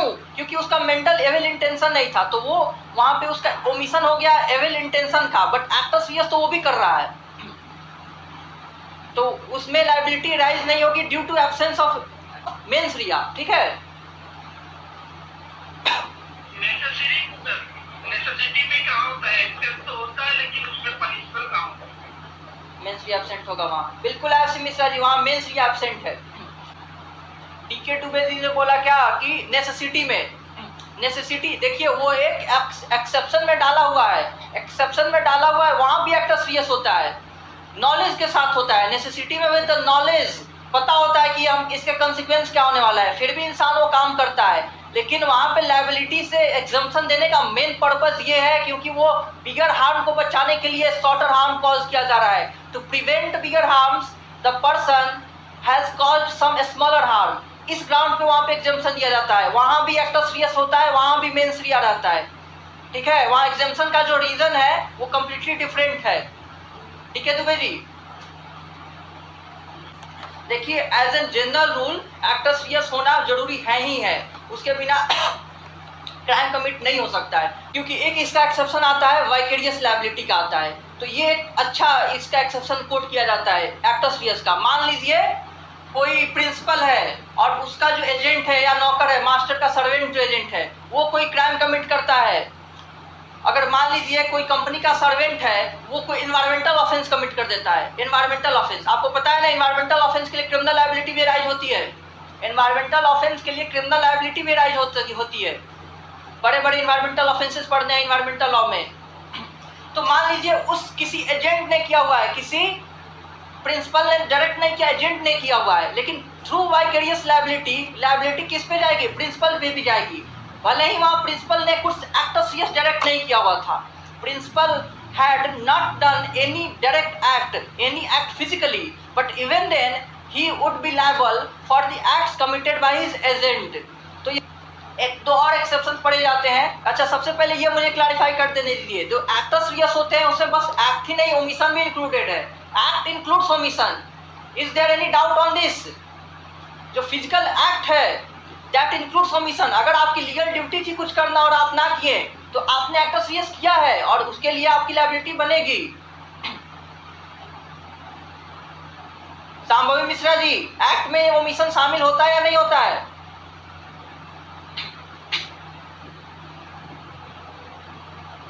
Am I audible?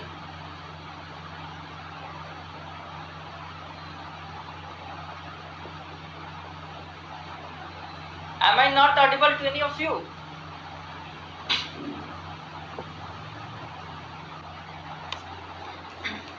ये कब से हो गया था? आप लोगों ने कहाँ तक सुना हुआ था? कोई बताए माइक ऑन करके। मैं बोल रहा था और फिर किसी का रिस्पांस नहीं आया, फिर मुझे लगा कि आवाज नहीं जा रही है। Sambhavi Mishra ji, Yes, sir. Will you please hold on? It's okay. हम लोग जो है एक्सेप्शंस दोनों के ही, चलिए हम लोग एक्सेप्शन सबके कल डिस्कस करेंगे। चौथा एलिमेंट हम लोग डिस्कस करते हैं पहले। चौथा एलिमेंट क्या है? इंजुरी। अभी ऑडिबल हूँ? Am I audible to all of you? Okay, हम लोग फिर चौथा एलिमेंट करते हैं डिस्कस। चौथा एलिमेंट है injury, which is not an essential element according to a professor of the University of Allahabad. But आपको यही याद रखना है कि injury is very essential element of a crime.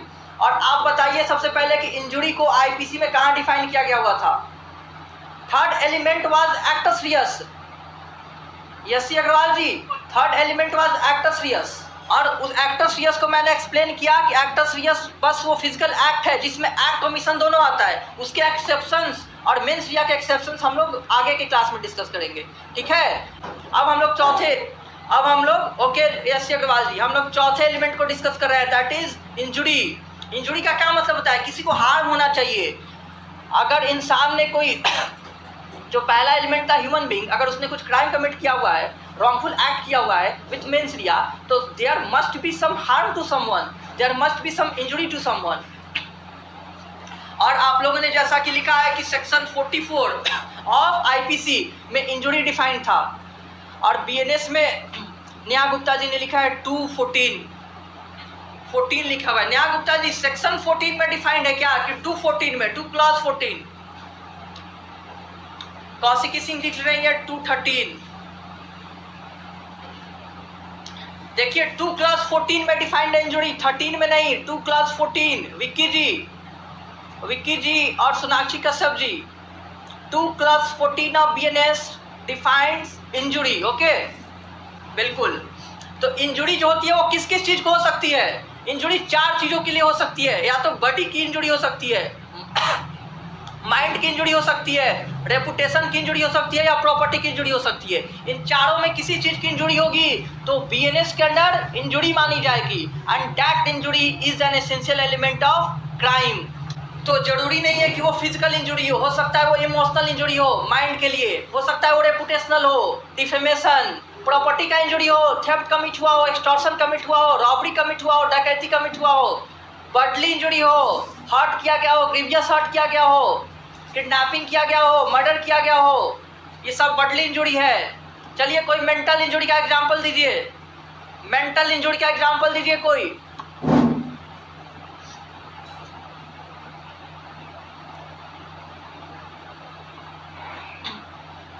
Injury cause to the mind. उसको सदमा लग गया सर, वो पागल हो गया। ऐसी एग्जांपल दीजिए जो बीएनएस के अंडर भी ऑफेंस हो। इंजुरी, मेंटल इंजुरी जो ऑफेंस हो बीएनएस के under. Please give examples of injury which is an offence under IPC, जो कि कोई सिविल रॉन्ग ना हो टॉर्ट के अंदर, ऑफेंस हो आईपीसी के अंडर में। डिफेमेशन कई लोगों ने लिखा है। सोनाक्षी कश्यप जी, देखिए मैं पहले भी बोला हुआ था, जो मैं ढूंढ रहा होता हूँ वो सोनाक्षी कश्यप जी लिख देती हैं। बोलिए नेहा जी, बोलिए।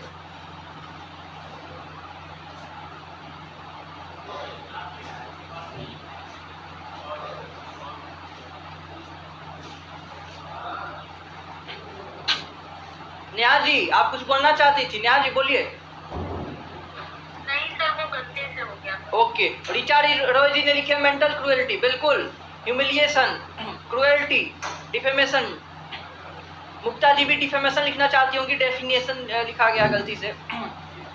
देखिए डिफेमेशन जो होता है वो डेफिनेटली रेपुटेशन को भी इंजुरी होती है और माइंड को भी हार्म करती है, क्योंकि किसी पर्सन को डिफेम किया गया है तो उसको मेंटल इंजुरी भी कॉज होती है और रेपुटेशनल इंजुरी भी। लेकिन जो क्रुएल्टी है, कई तरह का cruelty, for example outraging modesty, बिल्कुल, वीमेन से रिलेटेड किसी भी क्राइम का एग्जाम्पल दीजिए। Rape, offence of rape, is it mental injury और नॉट?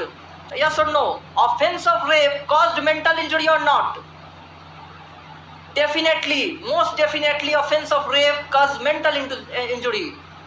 इस तरह के एग्जाम्पल्स बहुत रेलिवेंट है। और आप almost most of the offenses, most of the every sexual offenses against women cause mental injury to women, every sexual offenses, चाहे वो outraging the modesty of women हो, चाहे procreation वाला हो, rape हो, attempt to rape हो, every offenses caused mental injury। and जो cruelty लिखा सोनाक्षी कश्यप जी ने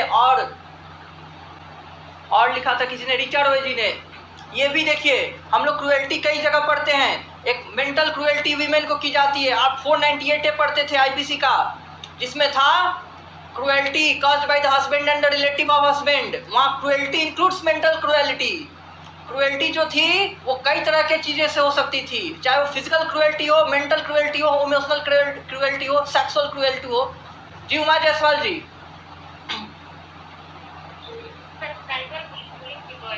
बिल्कुल, साइबर बुलिंग, आपने स्टॉकिंग लिखा हुआ है, stalking also is mental cruelty. तो बहुत तरह का ऑफेंसेस, बहुत तरह के ऑफेंसेस। हर्षिता दीक्षित जी ने बाइगेमी लिखा है, विकी जी ने 295 लिखा है। देखिए बहुत सारे, इसलिए मेंटल क्रुएल्टी को कोई एक्सेप्शन नहीं है, माइंड वाला cruelty as a general rule है। जो आप लोगों ने एग्जांपल्स दिया वो बिल्कुल सभी के सभी करते हैं माइंड को हार्म। इसीलिए ऐसी कोई ऑफेंस नहीं है जो कि जिससे कोई इंजुरी ना हो। ओके, आपको समझ में आया कैसे इंजुरी होती है? एक essential element, how injury is an essential element for a crime. और चारों तरह की क्रुएल्टी समझ में आई, सभी को समझ में आ गया। तो ये चारों एलिमेंट होने चाहिए, इसमें से एक भी मिसिंग हुआ तो क्राइम कमिट नहीं होगी, कोई भी मिसिंग नहीं होनी चाहिए। ओके, अगर आप लोग को चारों एलिमेंट्स में से कोई क्वेश्चन पूछने हैं तो पूछिए, केस लॉ से भी कोई क्वेश्चन पूछने हैं तो पूछिए। और एक्सेप्शंस हम लोग कल डिस्कस कर लेंगे, और हम लोगों ने आधे एक्सेप्शंस ऑलरेडी कर लिया है मेंस रिया का कुछ केस लॉ से ही, लेकिन फिर भी स्ट्रिक्ट लायबिलिटी ऑफेंसेस को हम लोग डिस्कस कर लेंगे, उसके बाद ही अगले टॉपिक में जाएंगे। आप लोग उसका आंसर लिख के भेजेंगे परसों तक। कौन कौन लिख कर भेजेगा? जो मैंने क्वेश्चन दिया हुआ है, क्वेश्चन डिस्कस कर दीजिए। अच्छा, जो मैंने क्वेश्चन भेजा हुआ है ग्रुप में, वो उस क्वेश्चन की बात कर रहे हैं डीके दुबे जी। उसमें वो स्टेटमेंट दिया गया है। देखिए ऑस्टिन ने क्राइम को डिफाइन किया था सोवरेन के पर्सपेक्टिव में। ऑस्टिन ने बोला था कि कोई भी क्राइम जो होता है वो क्राइम ऐसे रॉन्ग एक्ट होती है जिसको सोवरेन पीछा करता है, मतलब जो संप्रभु है, जो स्टेट है, वो उसका पीछा करता है और स्टेट ही सारी रिस्पॉन्सिबिलिटी ले लेता है पनिश करने के लिए।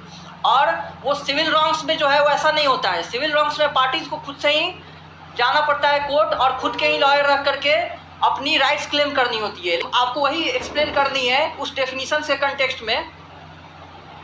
मैं पकड़ में तो आया था, सब डेफिनेशन का ही है, लेकिन बाद में मतलब उसका ट्रांसलेट कुछ अलग आ रहा था, इसलिए कंफर्म है जी।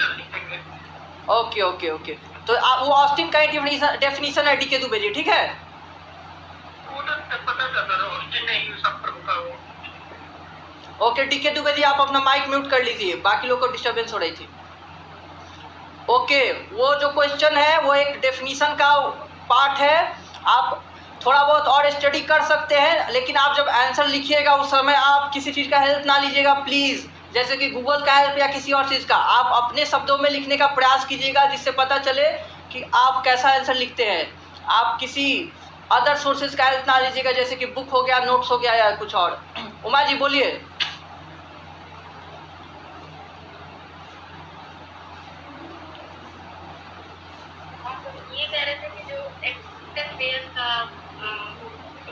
जैसे कि विदाउट एक्शन कोई क्राइम कमिट हो सकता है। मैं बहुत देर से सोच रही थी, मैं ये सोच रही थी कि कोई क्रिमिनल ऑर्गेनाइजेशन है, उसमें अगर हम सदस्यता ले लें या उनका समर्थन करें तो उसमें कोई फिजिकल एक्टिविटी होगी,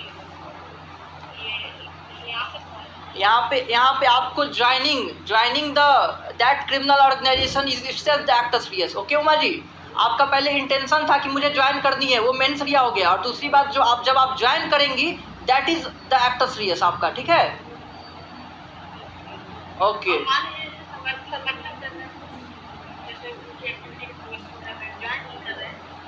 अगर आप समर्थन किस मोड के थ्रू कर रही हैं, अगर कुछ करके ही तो आप समर्थन कीजिएगा। जब तक आपके माइंड में है तब तक तो वो बस मेन सरिया है। लेकिन समर्थन करने के तरीका होते हैं, जैसे कि आप अगर ऑनलाइन कुछ समर्थन कर रही है तो जिस मोड में समर्थन करेंगी वही आपका एक्ट सीरियस होगा। अगर आप फिजिकली कुछ समर्थन दे रही हैं तो that would be act serious. तो इसमें एक्ट सीरियस हो जाएगा, जो आप एग्जांपल दे रही हैं जो भी आप करेंगे वही एक्ट सीरियस हो जाएगा, ठीक है। नहीं है वो एक्सेप्शन, हम लोग एक्सेप्शन कल डिटेल में डिस्कस करेंगे। वो आवाज़ चली गई थी और आप लोग में भी वो मैंने वाइक्रेस लायबिलिटी वाला थोड़ा बहुत एक्सप्लेन किया था, बट फिर से मैं कल उसको एक्सप्लेन कर दूंगा, कल मतलब जो भी नेक्स्ट क्लास होगी। अब आप लोगों को कोई डाउट ना हो तो आप लोग जा सकते हैं।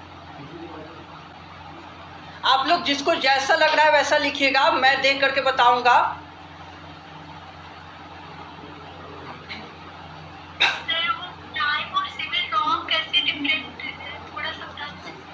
ओके सुचिता जी, मैंने बताया हुआ था एक्चुअली, अगर आप लोगों ने ध्यान दिया होगा तक। मैंने जब ऑस्टिन का डेफिनेशन एक्सप्लेन किया हुआ था तो उसमें अभी ऑडिबल हूँ कि नहीं मैं? ओके ठीक है। देखिए उनका डेफिनेशन कैसे है, उन्होंने डिफाइन किया हुआ है कि क्राइम ऐसा रॉन्ग है जो कि सॉवरेन परसू करता है, लेकिन सिविल रॉन्ग में सॉवरेन परसू नहीं करता है। ये एक डिफरेंस हो गया ऑस्टिन के अकॉर्डिंग। सिविल रॉन्ग जो होते हैं वो पार्टीज की लायबिलिटी बन जाती है, जो भी विक्टिम है, जो भी प्लेंटिफ है, उसकी लायबिलिटी बन जाती है कि वो कोर्ट जाए, अप्रोच करे, अपने सारे डॉक्यूमेंट एविडेंस कलेक्ट करे अपने लिए और अपने राइट्स क्लेम करे। लेकिन क्रिमिनल रॉन्ग में जब क्राइम कमिट होती है, एविडेंस कलेक्शन से लेकर सब कुछ स्टेट की लायबिलिटी बन जाती है। पुलिस जो एविडेंस कलेक्ट करती है, पुलिस किसकी एजेंसी है? स्टेट की एजेंसी है, सोवरेन की। तो डिफिनीशन में क्या है, सोवरेन और इट्स सबऑर्डिनेट्स, या तो सोवरेन परसू करेगा या उसके सबऑर्डिनेट परसू करेंगे। तो आप दोनों को एक्सप्लेन कर सकते हैं कि सोवरेन या उसके सबऑर्डिनेट्स कौन कौन से होते हैं, वही लोग इन्वॉल्व होते हैं। अगर कोई क्राइम कमिट होता है तो जब तक पनिशमेंट ना दिलवाया जाए, इवन पनिशमेंट के बाद भी सब चीज़ में सोवरेन का इन्वॉल्वमेंट है, और बाकी लोग बस असिस्ट कर रहे होते हैं कोर्ट को।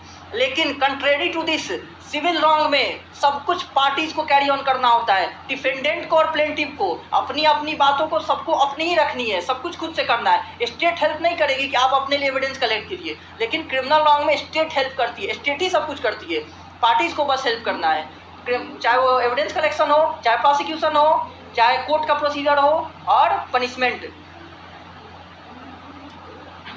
जी डिफरेंसेस लिखना है in context of that line.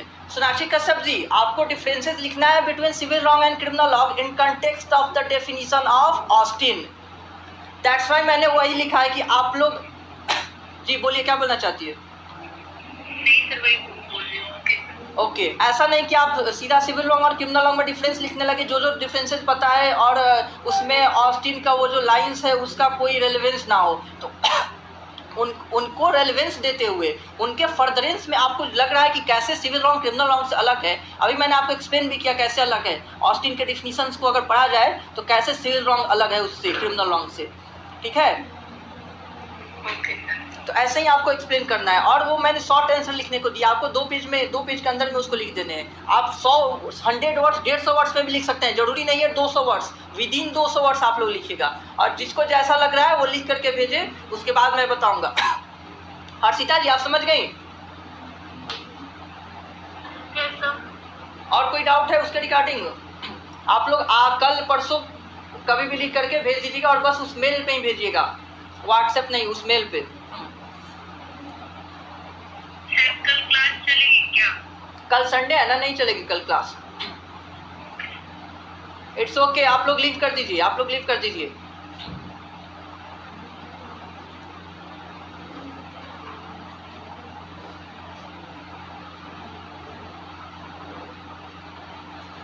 Okay thank you everyone.